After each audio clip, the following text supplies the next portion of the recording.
Beyninə qan sızan aktyor Vüsal Murtuzəliyevin son vəziyyəti məlum olub. Aktyorun bacısı Dilarə Əliyeva Oxazı açıqlamasında bildirib ki, artıq əməliyyatdan sonra kritik 72 saatın 48 saatı tamam olub. Hələlik Vüsal reanimasiya şöbəsindədir. Ümidimiz böyükdür. İnşallah qalan saatları da bugün normal keçirsə, güman edirik ki, hər şey yaxşı olacaq. Həkimlərin anevrizma əməliyyatlarında ən çox ehtiyat etdiyi dövr vazospazm dövrüdür. Bu müddətdə orqanizmin müdaxilələrə reaksiyası önəmli rol oynayır. Dilarə Əliyeva qeyd edib ki, həkimlər zəruri olan bütün tibbi müdaxilələri həyata keçiriblər. Lakin əsas məsələ orqanizmin özünü necə aparacağıdır.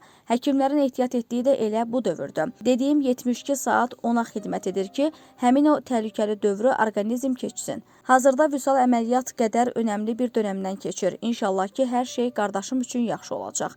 Xatırladaq ki, iyunun 19-u saat 14:40-da Sumqayıt Tibb Mərkəzinin 2 nömrəli şəhər xəstəxanasının poliklinika şöbəsinə kəskin baş ağrıları, baş gicəllənmə səbəbi ilə müraciət edən Vüsal Murtuzəliyevə dəqiqləşdirilməmiş beyin daxili qansızma diaqnozu təyin edilib.